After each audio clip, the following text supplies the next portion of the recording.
Gaurko elkarrizketan San Martzialetara begira jarriko gara eta aurten berritasun batekin, izan ere alarde publikoaren barnean, konpainia berri bat sortu da aurten, Meaka izenekoa, eta horretarako gurekin Nagore Olaskoaga, konpainia honetako kapitaina, eta Garazi Gomez dauzkagu, txiribito kaboa bera.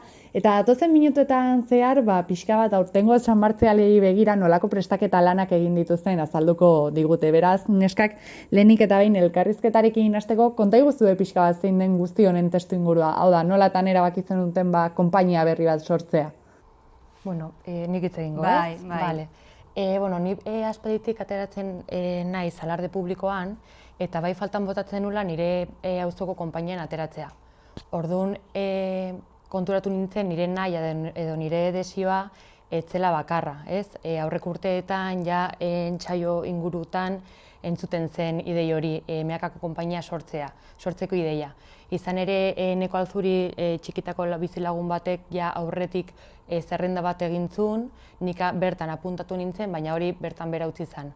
Orduan, aurten lagun minak eta mutila pixkat animatuta, uztaila batean erabaki nuen San Migueleko konpainia sortu zen modu berean, zergatik ez zen sortuko Meaka konpainia ere.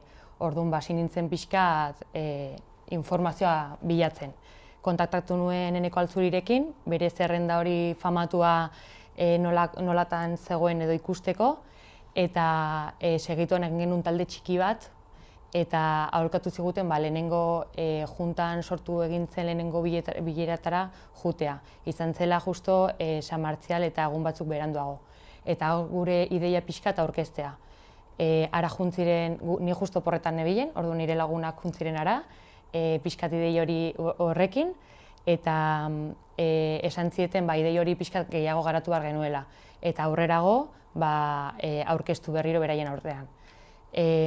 Erabaki genuen formulario baten bitartez, WhatsAppen bitartez bidaltzea, jakiteko hurrengo urtean konpainia sortuko balitz, zenbat pertsona preste egongo lirateke parte hartzeko, pixka ikusteko bidegarria izango zen konpainia sortzea. Eta gure sorpresaz 110 pertsona edo inguru animatu ziren, eta hurrengo pauso izan zen bilera ireki bat egitea irailean, non gonbidatzen genituen konpainia sortzeko edo sortzen laguntzeko prest zegoen pertsonak gonbidatzen genituela. Eta bertan iritsi zen Nagore ere, kapitaina, eta orain komitean parte hartzen duten beste pertsonak ere. Horixe da, ideia baten moduan jaio zen, baina harrera ona izan zuen, hori ere garrantzitsua izango zen berme batzuk bermatzeko ez. Hori da, gutxieneko bat bagenekigun edukiko genula eta horrek ematen zigun nolabaiteko konfidantza bat aurrera jarraitzeko, ez? Hori da, Bilera hartan elkartu ginen pertsona desente, 30 inguru, eta orduan erabaki genuen ere, etzela egakian, igual guztiek ez genuen nahi eguneko egunean aritu lanean, eta erabaki genuen momentu horretan lantaldeak sortzea, pixka bat dinamikagoa izateko konpainiaren martxan jartzea, ez? Eta hor sortu zen zuzendaritza talde moduko bat edo komite bat, eta hor gaur egun gaude 15 pertsona inguru edo. Orduan nahiko talde polita da, handia da, eta erabakiak denon artean hartzen ditugu, eta nahikoa lan egin dugu momentura arte. Imaginatzen dut lan askoko hilabeteak izan direla, ondo aipatu duzuen bezala iazko uztailean abiatu zineten, eta gaur egun arte, orain imaginatzen dut azken xehetasunak lotzen ibiliko zaretera, baina orain arte lan handia izan behar du konpainia berri bat zerotik sortzea. Ez dirudi, baina egia da, gauza asko egin behar direla. Ordu asko sartu ditugu. Bilera asko egin ditugu, eta gero hori detaile pila bat eduki behar dira kontutan, eta normalean ateratzen garenean desfilatzen, beste zertan pentsatu gabe, ez gara ohartzen, egunean bertan etxegutela agertzen zara, edo 30ean bertan, eta badirudi dena, ze polita eta erresa, baina egia da nahikoa lan dagoela atzetik. Baina oso gogotsu eta talde lanean, elkarlanean egiten dugunez, askoz arinagoa eta oso pozik gaude, gainera sekulako taldea eta gero harrera jendearen partetik ere. Erantzun ona, bai. Hori seinale ona da, eta konta iguzu, imaginatzen dut gainontzeko konpainien laguntza ere funtsezkoa izango dela, batez ere azken aldian, azken urteetan zehar, sortu diren konpainiena, azken pinean, azken urteetan San Miguel, gero ere Santiago duela ez hainbeste urte. Batez ere, San Miguelek hasieran bere laguntza eskaini zigun, gurekin elkartu ziren ere, eta haien eskuz egon guztia eskaini ziguten guk aurrera egiteko ere. Bai, esan zeguten pikaz pauso, jarraitu zituzten. Gero egia da ere, lantaldean badugula Karmele Tolosa, eta,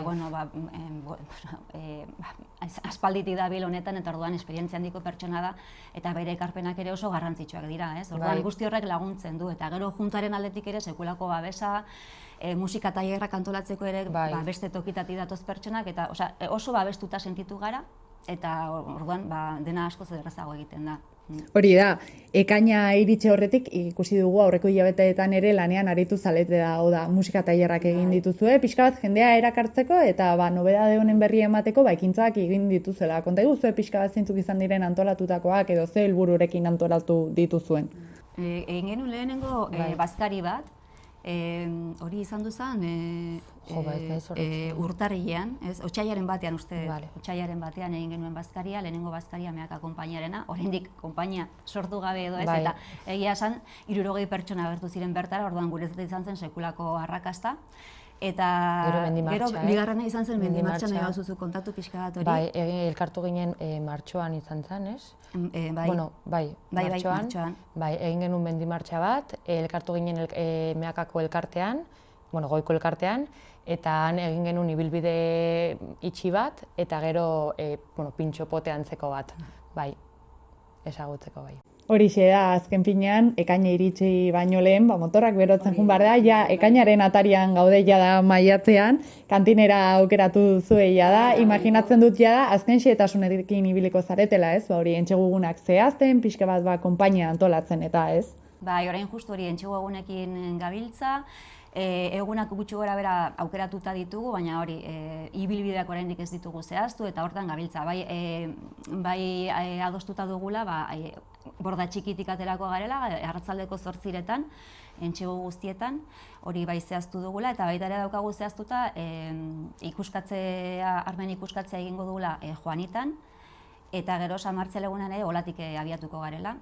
Eta gauza horiek bai zehaztuta dauzkagula, baina azkeneko detailetxo batzuk oraindik itxi behar ditugu. Horixe da. Konpainiaren lehen urtea izan da, ez dakit urduritasun berezia nabaritzen aldeen, gogoa edo pixka bat nola entzematen aldu zuen jendea. Nik uste dut gogotxua dela eta ilusioz.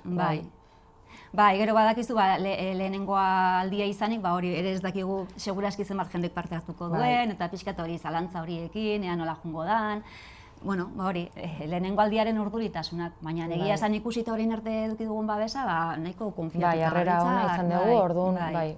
Eta pozik, bai. Eta lehen urtea izan dat, ondo aipatu zuelen, lehen aurre ikuspen bat egin zenutela, zenbat jendek zuekin desfilatzeko asmoa, ez dakit hori eguneratu duzuen, badakizuen pixka bat zenbat jende izango duzuen, edo... Ez dugu eguneratu, baina egia da jende gehiago atxikitu dugula, orduan, printzipioz pentsatzen dugu gehiago izango garela.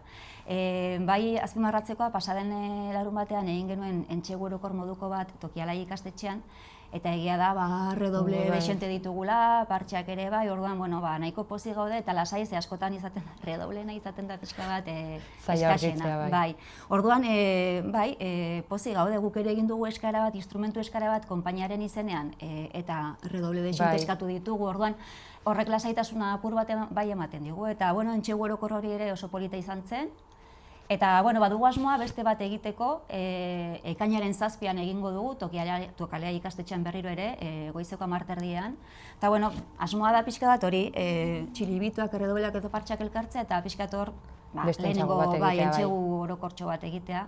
Horixe da, eta konta iguzue pixka bat, aurtengo San Martzialetara begira, zuek barnean egongo zaretela, zeintzuk dira ilusio bereziz espero dituzuen uneak edo uste duzuenak benetan bereziak edo hunkigarriak izango direla? Niretzat hasierako irteera, olatik bera, bai. Bai, hori da, ez auzokoak izanik, hori da gehien biziko duguna, nik ere gauza bera pentsatzen dut, hori da. Hombre, gero, kale nagusi eta hori ere polita izango da, baina egia da guk txikitatik bertan auzoan egon garela. Bihotzean gehien sentituko duguna, ez? Bai. Gero egia da, beste momentuak esan duen bezala badaudela, ez, arrankada ere izaten da oso bai. berezia, batez ere nik uste dut, hain orduri gaude, Bai. hainbeste soinu entzuten da, eta erdi galduta nik uste dut horrek niri bai, pixkat horik, momentu horrek urduritzen da, justu hasiera izaten dela pixkat kaotikoa. Baina, bueno, ez dakit, egia da, auzoa dela gehien, bai, tiratzen gehien. Eta aurtengo San Martzialei begira, ze eskari egingo zenuten edo zer eskatzen diezue aurtengo jaiei, nola bizi nahiko zenituzkete? Postazunez. Bai. Pozik, alduen guztiak parte hartu dezala jai hauetan, hori da gure helburua, nahi duen pertsona orok parte har dezala, inolako mugari gabe, eta gozatzea, disfrutatzea jaietaz hori da helburu nagusia, ondo pasatzea. Nik uste dut disfrutatuko dugula, bai, ala bai. Bai, nahiz eta urduri egon, ez? Bai, nahiz eta urduri egon, disfrutatuko dugula, bai. Hori da garrantzitsuena, neskak, mila esker oneraino gerturatzeagatik, eta zuen pausuak gertutik jarraituko ditugu, eskerrik asko. Bai.